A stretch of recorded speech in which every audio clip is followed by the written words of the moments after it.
What's up, everybody? Hope you're doing good.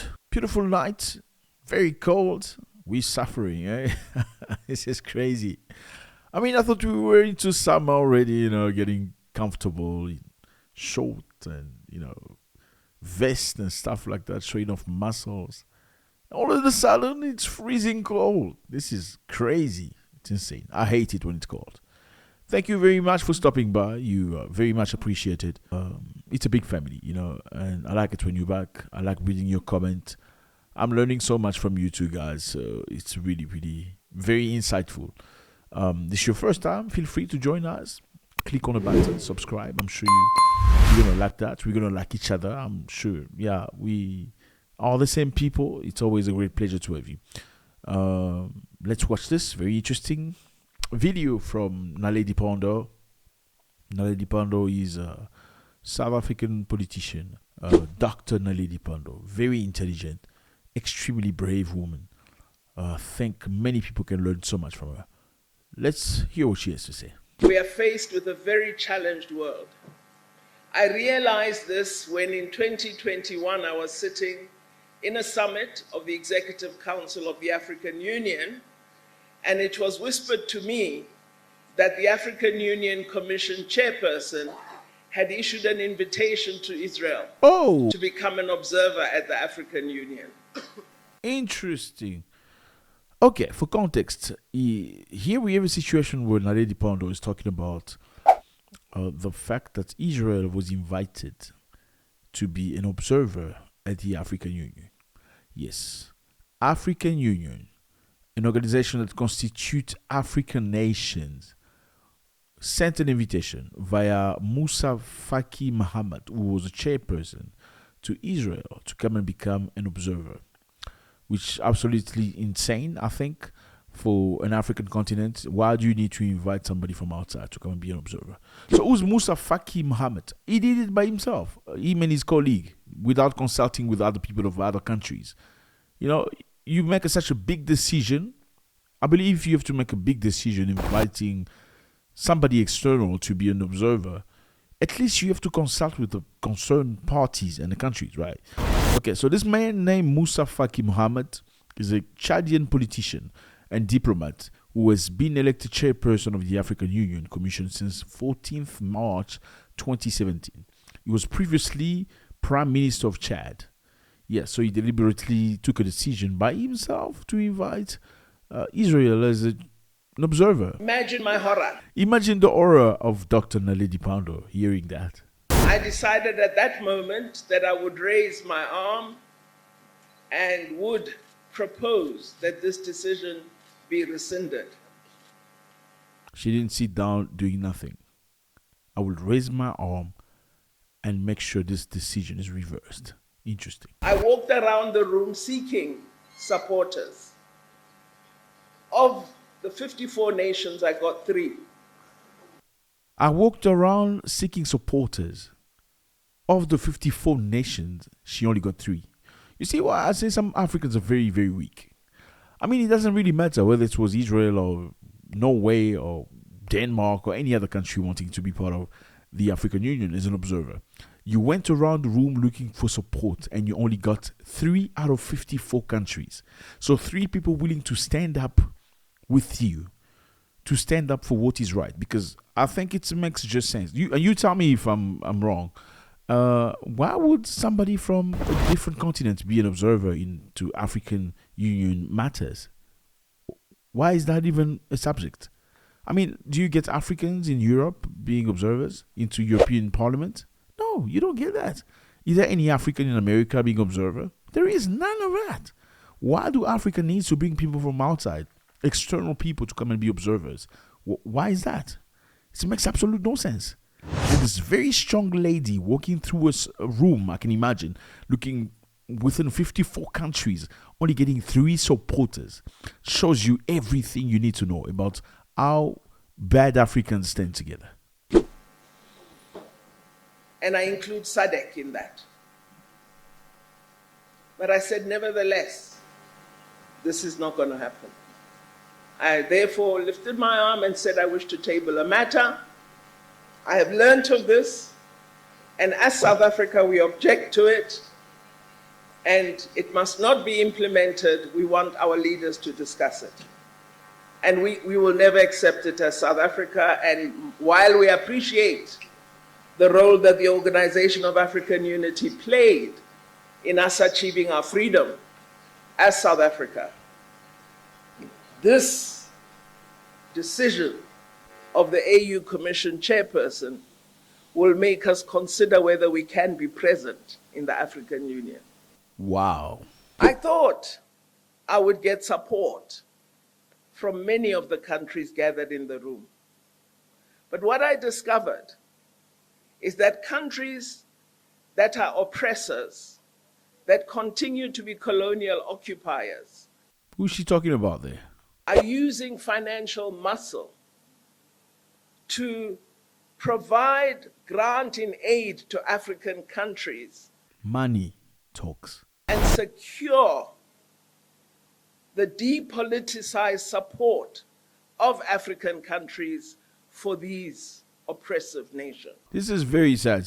I mean, this is very sad. I discovered that oppressive countries, I don't know which country she's talking about, are using money to get unlimited support from African nations. Very sad. So, in simple words, is okay. I discovered that some of these countries that are powerful, that are trying to get involved into African matters, are using money, okay, to corrupt leaders in Africa in order to get their vote and their support.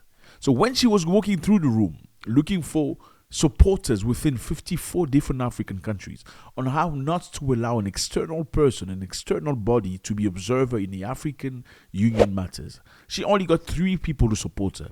Then she discovered that a lot of these people actually get money from these countries. And this is very sad because this is not it's not news. It's not a new matter in Africa. Many people know if you want to separate Africa, just put money in between them. You want to separate Africans, put money in between them. Easy. They're going to sell each other. They're going to tell on each other. They're going to lie about one another. They're going to pull each other down. Just money. You just nothing, just money. Just put money in between them, separation. And many people, including Dr. Akosu Aperbi of Ghana, wrote a very interesting book about how Africans sold each other into slavery. And it's very sad to learn that. It was for little things, little gifts, some resources, money, whatever you want to call it. Gold here, a little bit of wood, and it's stupid things were the reason why some Africans sold their own people. And it's very sad. And that has not stopped up until today. I mean, you know the story of Lumumba. Who sold Lumumba? His own brother, his own countryman. Mobutu sold Lumumba. Lumumba fought very hard for the African people. He fought very hard for the Congolese people at the time. He fought very hard for the independence. He stood up against the king of Belgium, telling them to stop telling lies. After the king of Belgium was saying, yeah, we've given you independence, you've been good people, you've progressed so well, so we've given you independence. He said, no, you have not given us independence. We have taken it by force, through cries and beatings and difficulties. The king didn't like that. And what did they do? They got another Congolese person in Mobutu to topple his own brother. What happened to Thomas Sankara? It's another person of his own country, one of his best friends, that sold him out for money and resources, for jealousy, for wanting to be at his place. And this is what everybody else knows. If you want to come into Africa, bring in money. If you want to be an observer in Africa, bring in money. If you want to separate Africans into politics, bring in money. If you want support from Africans, bring money. If you want Africans to sell their children, bring money. You want them to separate and curse their mothers, bring money. It's very sad, fellas. We need to do better. I'm very glad and very happy about Madam Dr. Naledi Pandor, who's been very strong. One stance, one gear. Never changed. Never changed his way of thinking, his way of talking. Never been intimidated by anything. He showed very openly support for whatever movement. He showed his support for Palestine, asking, the strikes to stop. She's not been apologetic about it. Unlike many Africans, I mean, in any other instance, if you need to be somebody that, if you have an idea, you should be able to express yourself without any fear. That's what makes a man a man, a human a human. You should be able to express your feelings, say you're not okay about something, be open about it without being scared of being punished. You have to stand for something, or you will fall for anything. And it's very sad to see Africans have price. And this is a very simple way of saying, if you bring in somebody into this organization, we out. We out. South Africa, we out. And I can understand. South Africa is a country that's been through so many things. While many African countries in the 1960s became independent, they got the freedom, and they completely destroyed some of the countries, looting the countries, taking the money away from government, misusing it. South Africa was under the shackles of apartheid until 1994. Apartheid was very harsh, very difficult. The difference between South Africa and many African countries is that in most African countries, Europeans came to steal and leave.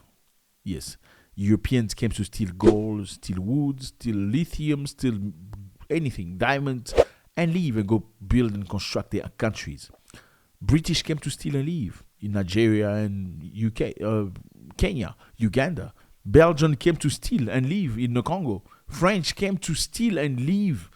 Cameroon, Côte d'Ivoire, Gabon, they came to steal and leave. As opposed to South Africa, the Europeans that came to South Africa, they came to stay. That's the reason why they built so much infrastructure. They built roads, they built buildings, they built so many things, train, railroad, and all that stuff, because in their minds, they knew they were coming to stay forever. So they built that, not knowing that many years later, this will profit to the locals, the local people. But the good things about many South Africans is they never forget apartheid that's only ended in 1994. So because the pain is still very fresh, it's very difficult for somebody like Dr. Naledi Pandor to watch other Africans bring into the African Union somebody external as an observer. Why can Africans be their own observers and do their own things? Why do you have to be beggars? Why do you have to be beggars? I don't get it. African people, African descendant people from the diaspora, when they come to Africa, they all have one thing they talk about. People beg. Give me money, help me. What is wrong with you people? You can't be beggars. I mean, it's not everybody, but people beg. Why do you beg? You have a sense of honor. I've traveled in some places. You can go to Afghanistan, you can go to Russia, some area. People are poor. You can go to, I've been to different places here. People are poor. They don't beg. They don't ask you, give me $2, $3. You help me? What is that mentality of begging? Beg. You change the prices. Why do you change price? Why do you change prices? Let me tell you something. Have you traveled to the next African country? Okay, take a flight, go to the next African country, and speak your English with a different accent. As soon as they pick up that your English is different, or your French, or whatever language you speak, the price goes up. Taxi price goes up. Orange price goes up. Bread price goes up. It's crazy. I don't understand. I don't get it. Where's the brotherhood? But as opposed to Europe, what you say Europeans are racist, they all that stuff. But if you go to Europe, bread is 3 euros for the European, it's 3 euros for the African, it's 3 euros for the Chinese, it's 3 euros for the Indian. But if you come to Africa, there's a price for everybody depending on how you look. How do you justify that? You can't sell everything with money, my man or my woman. You can't sell your honor for men. Money is not money doesn't surpass everything. Money doesn't walk onto your dignity. Money shouldn't be too powerful for you being a human. Money shouldn't be too much for you to resist. I'm very glad to hear Dr. Naledi Pandor say South Africa was ready to move out. If you had brought this person in, I don't know how much money they receive. In fact, the representative of Israel came into the parliament of the African Union one session, yes, and they kicked her out. Yes, they asked her to leave. And who did that? Naledi Pandor was one of the people that stood up, said she must get out. They got her out. You need to have secret. You need to have things that you can do within yourself. You don't have to always have observers from Europe to come and observe your stuff. You can do your things. I mean, are you children? How old are you? 3 years old? Thank you very much, fellas. It's always a great pleasure. I appreciate you so much. Drop your comment. I want to know how you feel about this. Again, this is not about me talking. It's about us learning together. God bless.